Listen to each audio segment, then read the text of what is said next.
Hey guys, welcome to the channel. It is just after 1 a.m. Hong Kong time on the 2nd of October 2025, and this is my portfolio. This is in US dollars. The market has been open for a few hours now, and I thought that I would show you my portfolio. It's the first time I've done this, and the first time anyone else has actually seen. I started investing when I was in my second last year of university. So I would have been in my early 20s, and I've continued. I've made a lot of mistakes since then, but I've managed to rectify those mistakes and make decisions that has led my portfolio to where it is today.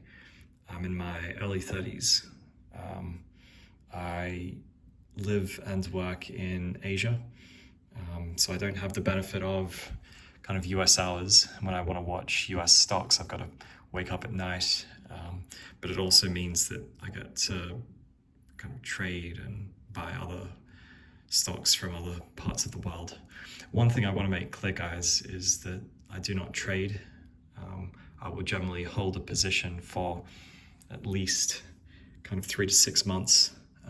And frankly, when I think about buying a position, I'm not thinking about when am I going to sell the position. I will only sell something if something in my initial thesis has changed, or something with the stock has changed that I think is a reason to sell.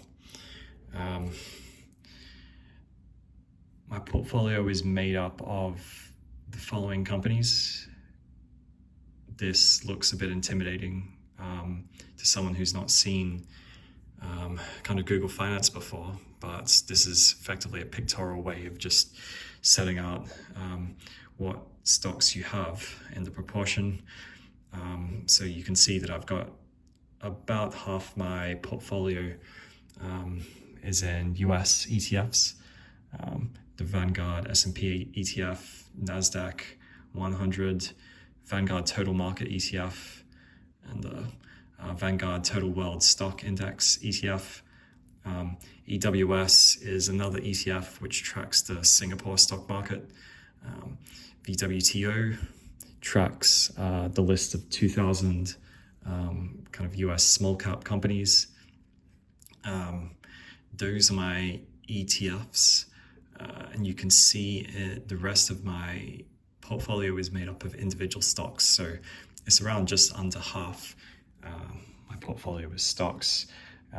Some large stocks which you may recognize, such as Berkshire Hathaway, which is about 2% of my portfolio. Google, which is about 1% of my portfolio. I've got a little bit of Meta as well.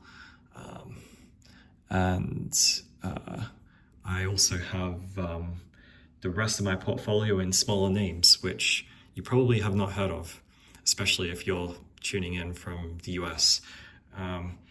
So BHU is a Singapore company, Subtle Enterprise. It owns, it's a very small company, $70 million company. I think it might be a bit higher now, but it owns a 71 million Singapore company. So that's about 50 million US dollar company. It owns a marina yacht club in Singapore. So it's a single asset company, very heavily cash backed. So I feel and pays a pretty good dividend. And in Singapore, you do not pay tax on dividends. So I think the dividend is like 6 or 7%, but that's tax free, which ends up being pretty good, to be honest, better than a bond. O5RU, the Ames APAC REIT, is a real estate investment trust which owns a few assets in Singapore, like warehouses that it leases out to other tenants. Its dividend yield is about 6%. Again, no tax on dividends in Singapore, so the net yield, so after tax, ends up being quite good. The rest of my portfolio is, you can see in some Chinese companies. So I've got 2.5% in Tencent, 9618, which is JD.com, another Chinese stock, Alibaba, which has been riding and up heavily in the past few weeks. I've got about 15,000, well, 11,000 US dollars in Alibaba.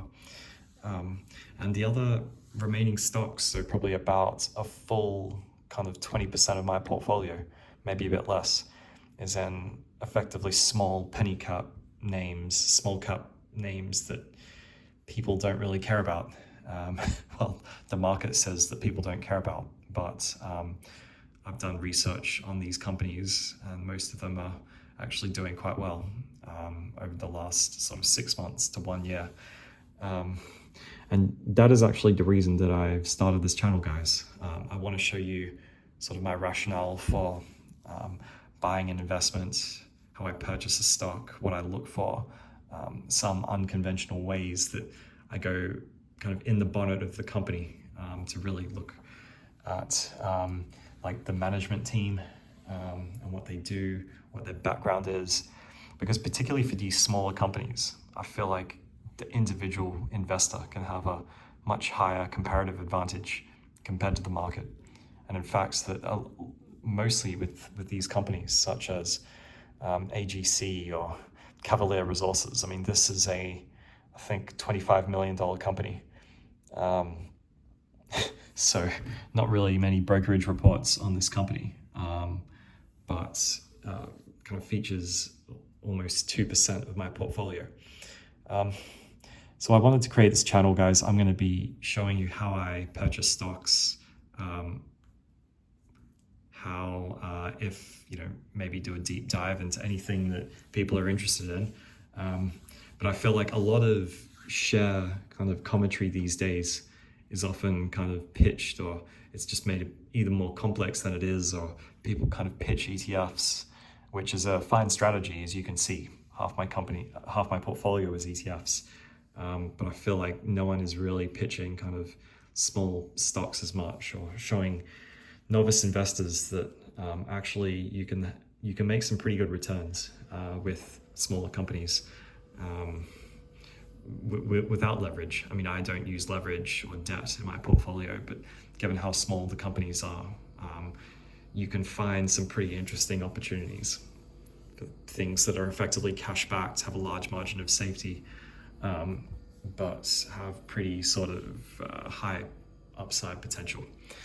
The other thing I'll point out in my portfolio is that you can see I'm kind of hedged across different currencies. So half my portfolio is kind of US dollar based, probably a bit more than that actually, but a lot of my, a solid chunk of my portfolio is also Australian dollar based. So Acro is listed on the ASX, Australian Stock Exchange, same with Ridley Corporation.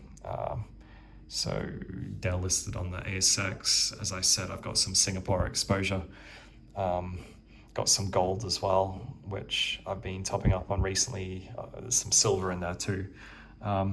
So I think it's also important to kind of, I mean, unless you're sort of living in the US, but even then, you've got to recognize that your currency is fluctuating and subject to the market. So it's also good, in my view, to try to hedge yourself across currency, because if you're buying a currency, you're effectively long that currency. I mean, you can see that what the price of gold and Bitcoin have done over time to just realize that currencies do not necessarily always stay stable.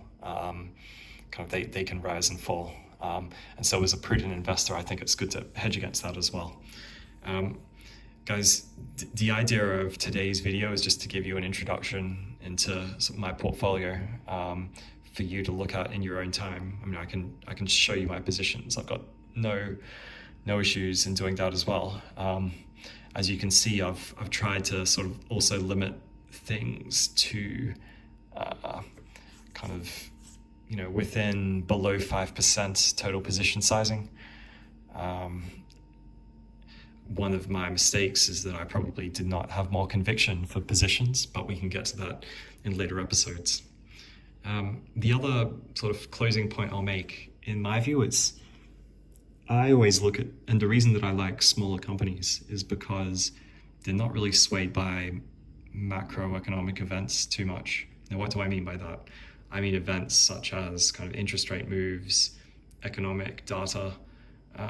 It's much more event driven, so much more kind of a biotechnology company will be priced much more on kind of its results that it releases for a drug, or an exploration company will be priced much more on kind of the results from an exploration drilling rather than what the Fed is looking at doing to interest rates. I mean, obviously the larger companies will be impacted by that, but I think it's very difficult to understand or predict where the Fed, for example, or what the US economy is going to do. I think people genuinely do not know. Smart economists, smart hedge fund managers do not know. So where you can have a asymmetric advantage, in my opinion, is kind of in small cap companies that don't rely too much on kind of that economic data. Guys, it's been great. This has been my first video, which has not lasted for too long, but hopefully you got something out of this. I'm planning on making more of these after work in the coming weeks, so stay tuned. Welcome to the channel, and good evening.